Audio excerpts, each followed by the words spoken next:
Magandang umaga po sa inyong lahat mga kapatid. Kumusta na yung mga linggong nagdaan? At ngayon ay pangalawang linggo tatlong linggo na ng Agosto. So 2 linggo na lamang matapos na yung buwan ng Agosto at mag-September na at pag may beer na, December na, no? Malapit na talaga. Ang bilis ang ating panahon ngayon at kahit papaano, maraming mga nagdaang mga problema, crisis, pandemya, pero tuloy-tuloy pa rin yung ating buhay bilang mga Kristiyano. Kahit yung ating panambahan na sa ating mga tahanan lamang at tuloy-tuloy yung ating paglilingkod dahil sa sabi ng Panginoon, huwag nating kaligtaan yung ating pagtitipon, paglilingkod sa ating Panginoon gaya ng ginagawa ng mga Kristiyano noong unang panahon. Salamat po sa umagang ito. Nawa po patuloy na tayo'y malusog, malakas at matibay ang ating paninindigan sa pagsunod sa kalooban ng ating Panginoon. Ang ating topic sa ating message ngayon ay tungkol sa mga promises ng ating Panginoon sa physical and spiritual healing. Kasi noong linggo na nagdaan, ang ating topic ay tungkol sa God's provision. So sa ngayon, yung physical and spiritual healing. Yun talaga ang relevant sa ating panahon ngayon na maraming mga karamdaman, mga sakit na kailangan gamutin.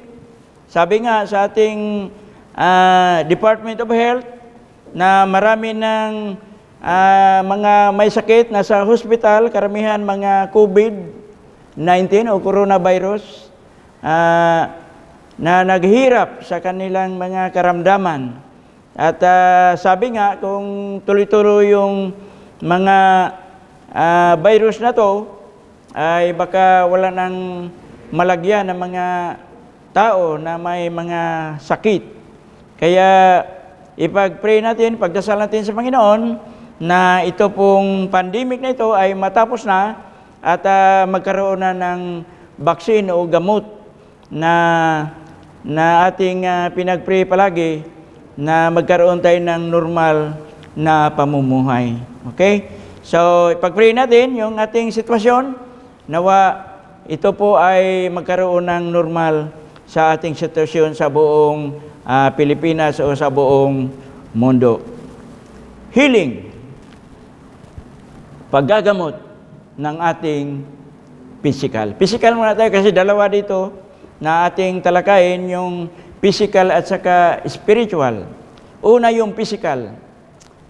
Itong physical, hindi na tayo nagdalawang isip na talagang gagamutin ng ating Panginoon ito. Kasi yun ang pangako ng Panginoon na lahat ng may mga sakit, may mga karamdaman ay Kanyang gagamutin.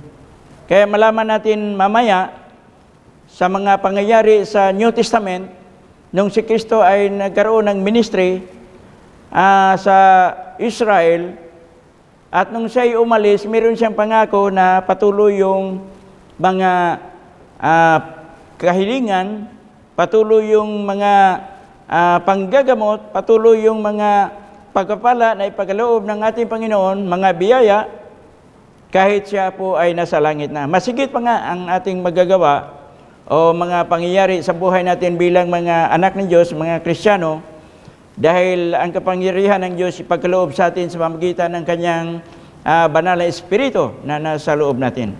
Basahin natin sa Mateo chapter 15 verse 30 to 31. A vast crowd brought to him people who were lame, blind, crippled, those who couldn't speak, and many others. They laid them before Jesus and He healed them all. So, itong mga may karamdaman nung panahon na yon, may mga pilay, lame, mga bulag, blind, lumpo, mga crippled, at mga pipi, those who could not speak. Itong mga sakit na ito, narito sa ating panahon ngayon, marami yan. No? Siguro sa ating mga hospital, mayroon din ganito mga sakit na naka-admit. Walang binanggit dito sa New Testament na may sakit na COVID, no? Coronavirus. Baka may mga virus na rin kasi sabi dito, lahat ng may mga karamdaman at may mga sakit, no? Sa 31, ating basahin. The crowd was amazed. Those who had been able to speak were talking. The crippled were made well. The lame were walking. And the blind could see again. And they praised the God of Israel.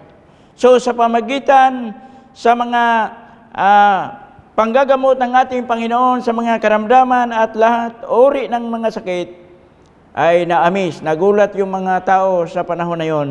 At sila ay sumunod sa ating Panginoon.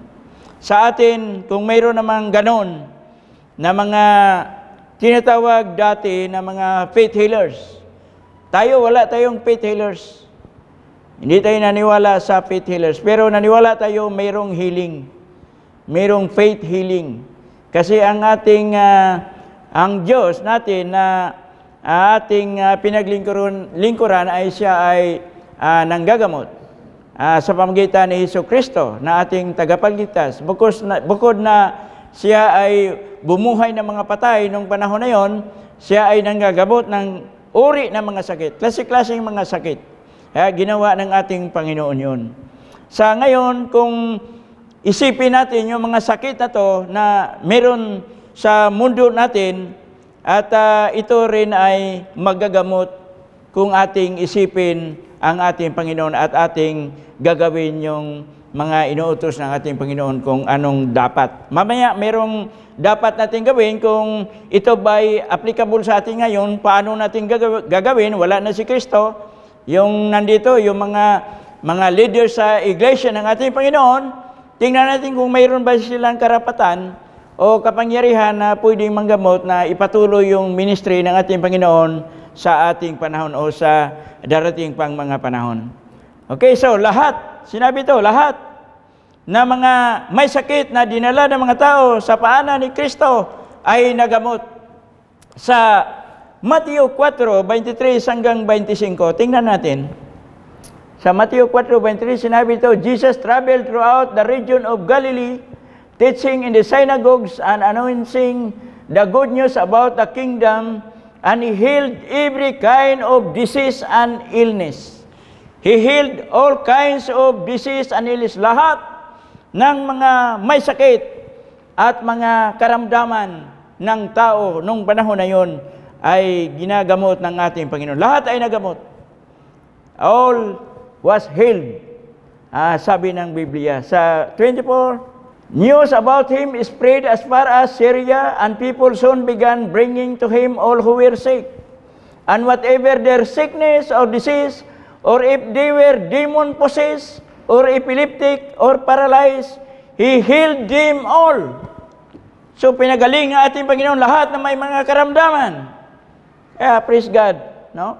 Kahit yung mga demon-possessed, mga epileptic na mga sakit, nandito sa atin ngayon, itong mga sakit na to, yung mga epilepsya, no?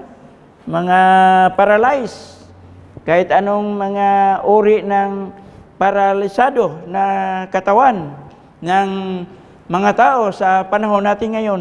Lahat yun ginagamot. Ngayon, pwede pa bang magamot natin? Yan ang mga katanungan natin kung anong mangyari. Dahil sabi ng Panginoon, lahat ay ginamot niya nung nandito pa siya, at kahit nung umalis siya, ang mga apostol nagpatuloy sa mga himala na pinagaloob ng Diyos ang kanyang kapangyarihan sa mga apostol o sa mga disciples hanggang sa ating ngayon. Dahil sinabi, yung tinuro niya, ituro din sa nakikinig at tumanggap sa akin upang maikalat ang kanyang mga salita at ang mundo ay malaman nila na mayroong tagapagligtas, manggagamot, Diyos na manggagamot, at mag-provide sa lahat ng mga pangailangan. Sa Santiago 5:14-16, ito ang sinasabi ni Apostol Santiago kung paano natin magamot sa kasalukuyan yung may mga karamdaman. Halimbawa, yung mga binanggit natin, yung mga sakit na to. At sa ngayon, yung pandemya. Pwedeng isama natin yan sa sinasabi sa banal na kasulatan. Sa James 5, verse 14, are any of you sick?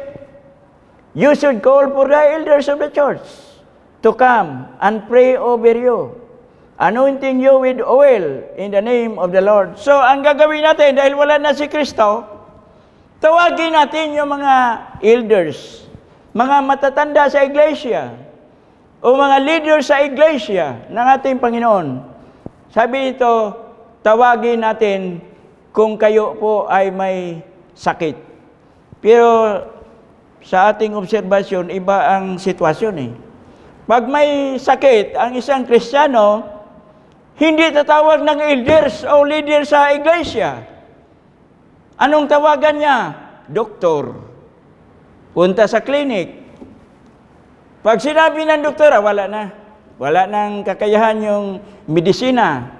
So, ang gawin na lang ninyo, hintayin na lang na kunin siya na Panginoon at sa pamagitan ng prayer, ipagdasal na lang ninyo, baka sakali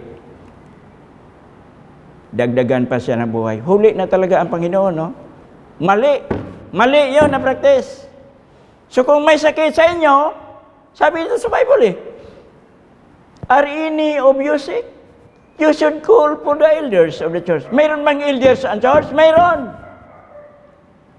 Mayroon tayong mga elders. Mayroon tayong mga leaders sa iglesia. Ipatawag sila. Kaso lang, minsan kasi mga members walang tiwala sa mga leader. Dahil hindi naman nagpakita ng kanilang kapangyarihan. Takot nga kung may pupunta sa church na may sakit eh. Sabi, uy, huwag dalhin dito. Dalhin mo lang doon sa doktor. Yan ang problema sa atin. Dahil kulang tayo sa pananampalataya. Na sinabi dito, lahat ng mga may karamdaman, sila'y nagamutan ng ating Panginoon dahil sila po ay may pananampalataya sa Diyos. Naniwala sila sa Diyos. Sa kapangyarihan ng ating Diyos. Kaya nagamot sila sa pamagitan ng ating faith. Ngayon, wala na. Ang ating pananampalataya, wala na sa Diyos. Wala na sa mga leaders sa iglesia. Kundi nandoon na sa mga doktor. Huli na ang mga leader ng iglesia. Pag napatay na, doon na tawagin ang mga leader sa iglesia para basbasan ang patay. Mali. Mali yan. Bago siya dalhin sa doktor, hindi naman tayo against sa mga medisina. Unahin muna yung prayer. Tawagin yung mga elders, mga pastors, mga ministro, mga leaders, para ipag-pray yung may sakit. Bago dalhin sa doktor. Ang Bible maliwanag. So, are any of you sick? You should call for the elders of the church to come and pray over you, anointing you with oil in the name of the Lord. So, mayroon tayong oil dito na ipahid natin sa may mga karamdaman. Sa 15, verse 15, such a prayer offered in faith will heal the sick. Maliwanag. Ang panalangin na may pananampalataya, ito ay gamot sa may karamdaman o sa may sakit. And the Lord will make you well. And if you have committed any sins, you will be forgiven. Meron ngang ugnayan yung sakit sa kasalanan. Karamihan kasi sa tao na may mga karamdaman, may kasalanan yan. Kasalanan dahil hindi nag-iingat sa normal na pag-alaga ng kanyang buhay. Halimbawa, sabi ng doktor sa pag-aaral, matulog ka ng 8 oras sa isang gabi. Ay hindi natulog ng 8 oras. Ang tulog niya 3 oras lang kasi busy. Hindi nakasala ka doon. Sa natural. Di ba? Kasi normally, ang tao, kailangan talagang matulog 8 oras. O pinakababa 7 hours. O 7 oras. Pero karamihan sa ngayon, wala na. Mataas na yung, yung 5 oras. Pinakamahaba siguro yung 6 na oras. Wala, kulang. Kaya maraming karamdaman. Pag kulang ng tulog, ang gagawin, kain ng marami. Kasi babawiin yung kulang ng tulog doon sa pagkain kumakain ng marami. So pag maraming kinakain, magkaroon ka ng maraming sakit. Lalaki yung inyong katawan, hindi mapigilan yung mga minerals na sobra na sa ating katawan. Sobra na yung bigat ng ating katawan, kaya magkaroon ng mga karamdaman. Sobra na yung sugar kasi kumakain ng ice cream, masarap yung ice cream, daming pagkain Doon tayo na dali. Kaya maraming sakit na dapat yung mga sakit na yan, sana wala sa atin yun. Ang totoo, hindi naman tayo matabla ng sakit Kasi dalawa lang ang tinutukoy sa Bible kung saan galing yung sakit. Siyempre, galing ng kalaban ng Diyos. Siya ang gumagawa ng mga sakit na yan. At, siyempre, ang Diyos, nagbigay rin ng sakit ng tao kung siya ay hindi sumusunod sa kanyang kalooban. Gumawa siya ng kanyang sarili, lalo na sa kanyang mga kasalanan na labag sa batas ng ating Panginoon. Lalo na tayong mga spiritual at mga pinili ng ating Panginoon. Napakahirap pag ganon, no? Ang buhay natin. Sa 16, verse 16, confess your sins to each other and pray for each other so that you may be healed. The earnest prayer of a righteous person has great power and produces wonderful results. Napakaganda na. Ang panalangin ng isang taong matuwid ay malaki ang magagawa. Wonderful results. Kaya kahit anong sakit, kung tayo po ay naniwala, kayong may karamdaman, kayo mismo, kung may karamdaman, naniwala kayo, sa pamagitan ng ating Panginoon, gagamutin niya ng Panginoon. Lahat magawa ng ating Panginoon Diyos. Sabi nga, sa pamagitan ng ating pananampalataya, nothing is impossible. Walang imposible. All are possible by faith in Christ Jesus. Lahat posible. Mahirap itong banggitin yung tinatawag na tunay na pananampalataya. Kasi yung pananampalataya, nandyan yung pananalig sa mga sinasabi ng ating Panginoon. Bukod sa pananalig o trust, nandyan yung pag-asa. Bukod doon sa pag-asa, tayo'y naniwala sa Diyos na hindi natin nakita. Na mahirap yun. Sabi ng iba, bakit mahirap, Brad? Sa atin siguro na medyo matagal nang naglilingkod sa Diyos, laging nagbabasa sa kanyang mga salita sa Biblia, laging nagdadasal, laging nanalangin, medyo hindi tayo nahirapan doon. Pero sigurado akong meron tayong mga pagkukulang doon. Kaya ang magawa lang natin, tayo'y lalapit sa ating Panginoon na sundin natin ang kalooban ng ating Panginoon. Kaya yun ang isunod natin. Spiritual healing. Tayong lahat ng mga tao sa mundong ito, ang kasalanan ng tao, yun ang ating sakit. Kasalanan ng tao, sakit yun. Kaya yung spiritual na sakit, mahirap din gamutin yun. Hindi natin magamot yung spiritual na sakit. Ang Diyos lamang ang gagawa doon sa pamagitan ng kanyang kapangyarihan. Spiritual Pero mayroon pa rin paraan dito sa iglesia ng ating Panginoon. Sa mga tagapangaral, sa mga elders, mga leaders sa iglesia na maturuan sa tama na paraan o direction sa banal na kasulatan na dapat tayo po ay susunod sa kalooban ng Diyos at tayo'y baguhin ng ating Panginoon at tayo'y gagawin ng mga anak ng Diyos upang yung spiritual na buhay natin ating magampanan, ating magawa sa araw-araw ng ating pamumuhay. Sa pangalawang Pedro 1:3 hanggang 8, ito ang sinasabi. Sa pangalawang Pedro 1:3 hanggang 8, by His divine power, God has given us everything we need for a living, a godly life. We have received all of this by coming to know Him, the one who called us to Himself, by means of His marvelous glory and excellence. Napakaganda, no? Ang Diyos nagbigay sa atin ng kapangyarihan, divine power, upang tayo po magampanan natin ang lahat ng ating pamumuhay bilang tunay na mga anak ng Diyos. Sa verse 4, and because of His glory and excellence, He has given us great and precious promises.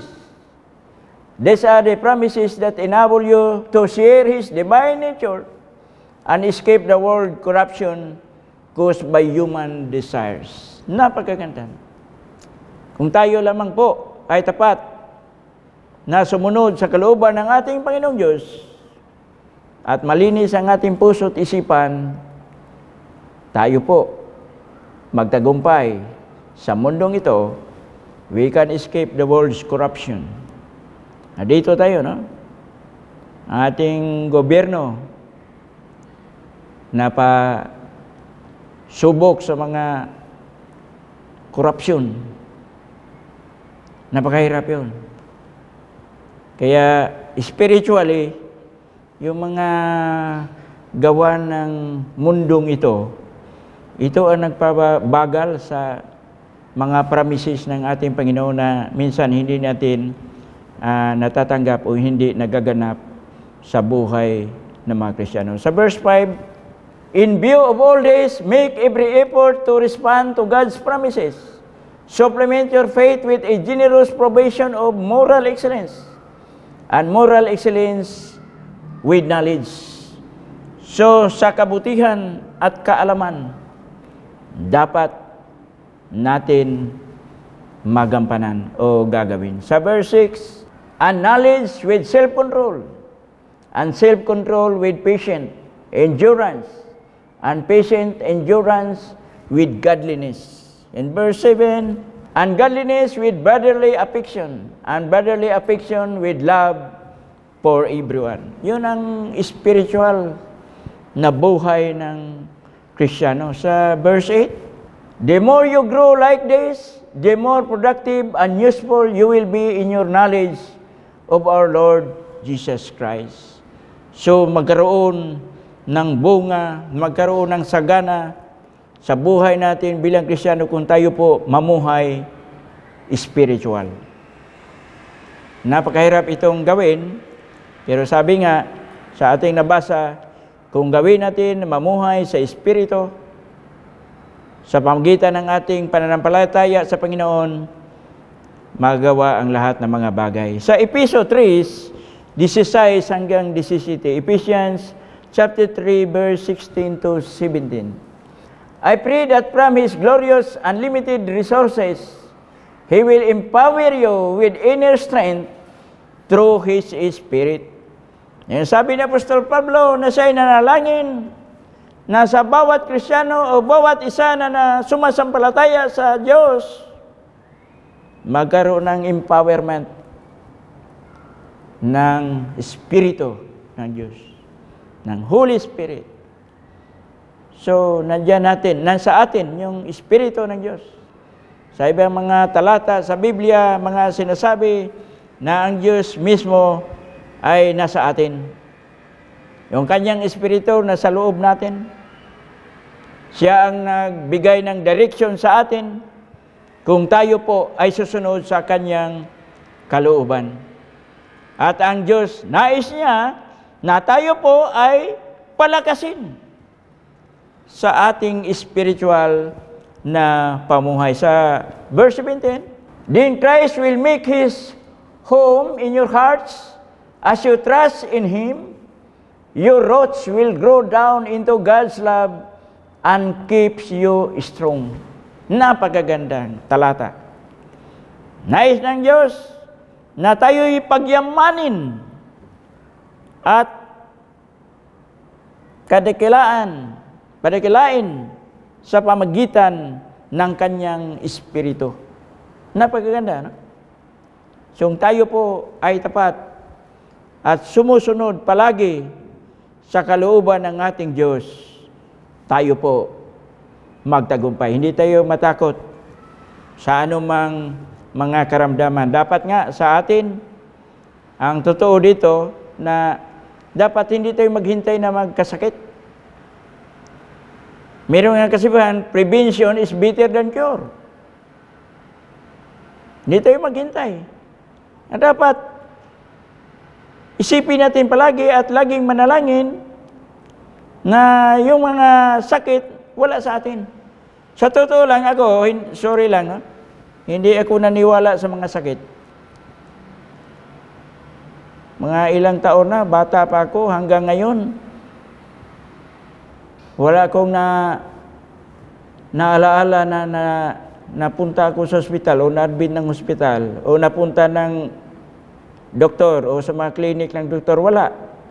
Bukod sa examination lang, pa-check up lang sa yearly annual check up sa katawan. Wala. Normal. Walang high blood pressure.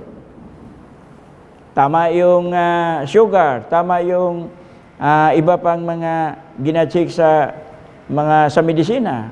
Normal lahat. Walang karamdaman. Yung aking mata, yung naalala ko lang yung napunta ako sa dentist kasi pinabunot ko yung aking ngipin dahil pag may sakit ka sa ngipin, sabi ng doktor, ang ngipin connected sa puso at sa isip. Kaya malaking problema yan kung hindi natin ipabunot kasi paulit-ulit yan eh. Sumasakit yan. Kaya ang solusyon doon, pabunot. Ay, pinabunot ko yung ibang mga ngipin ko. Kahit wala ngipin o kaunti lang ang ngipin, maganda naman yun dahil wala kang maramdaman na sakit. No? So, yun ang problema sa atin. Kahit alam natin na mayroon tayong karamdaman, pinabayaan pa rin natin. Kumpiyansa pa rin tayo. Pero anyway, depende yun sa atin. So, dapat nga, aware tayo sa mga ganyan na sitwasyon. Kasi ang ating katawan, templo ng Diyos eh. Dapat ingatan. That is the promise of God na tayo po, kung mayroon mang karamdaman o walang karamdaman, nakahanda naman ang ating Panginoon sa ating mga pangailangan. Anytime, tawag lang tayo sa Kanya, siya ay makinig sa atin, at sabi nga, kung tayo po ay may kahilingan sa Kanya, hindi tayo mabibigo dahil ito po ipagkaloob ng ating Diyos. Pagpalain tayong lahat, mga kapatid, patuloy na tayo'y laging magagalak sa paglilingkod sa ating Panginoon. Kahit sa mga pagsubok, mga problema sa buhay natin, tayo po masaya na sumusunod sa kalooban natin. Tayo po ay manalangin. Aming banal na Diyos, hindi masukat sa aming mga puso ang kagalakan sa mga promises ninyo sa amin, Panginoon, na Ikaw po ay Diyos na manggagamot. Diyos na may-ari ng buhay ng lahat ng linalang. Sa ibabaw ng lupa at sa ilalim ng lupa o sa kataas-taasan, Panginoon. Salamat po sa buhay na pinagkaloob mo sa amin. Kami po ay naniniwala na yung mga karamdaman sa mga Kristiyano ay wala yan. Sapat na yung binigay mo ng lahat ng mga provision para hindi kami magkasakit, Panginoon. Pero kung mayroon mang sakit na hindi namin maiwasan dahil sa aming kasalanan sa inyo, Ikaw po ay handa na kami po ay gagalingin ninyo, Panginoon. At sa pamagitan ng mga elders, mga matatanda sa iglesia, mga leaders sa iglesia, handa silang gampanan ang kanilang tungkulin sa pamagitan ng panalangin upang ang mga may sakit magamot sa pamagitan ng inyong pangalan, Panginoon, na makapangyarihan. Salamat po sa umagang ito. At yung aming crisis sa panahon ngayon sa Pilipinas at sa buong mundo, Panginoon. Mga pagsubok sa buhay ng tao, Ikaw lamang po ang nakalam. At dahil dito kami po ay patuloy ang aming pananalig sa inyo na Ikaw po ang laging nagkukontrol sa lahat ng mga bagay. Hindi nawawala sa aming pananampalataya na kami po ay handa na tanggapin kung anumang pangyayari sa aming bayan, sa mundo. Ikaw lamang po ang nagkukontrol sa lahat ng mga bagay. Salamat po, Panginoon. Nawa po, patawarin mo po kami sa aming mga kasalanan na aming nagagawa, sa aming mga pag-iisip, sa aming mga salita, at sa aming mga kilos, Panginoon. Ito po ang aming dalangin sa inyo sa pangalan ni Jesus, na aming Diyos na tagapagligtas, pangalan ng Ama, ng Anak, ng Espiritu Santo. Amen.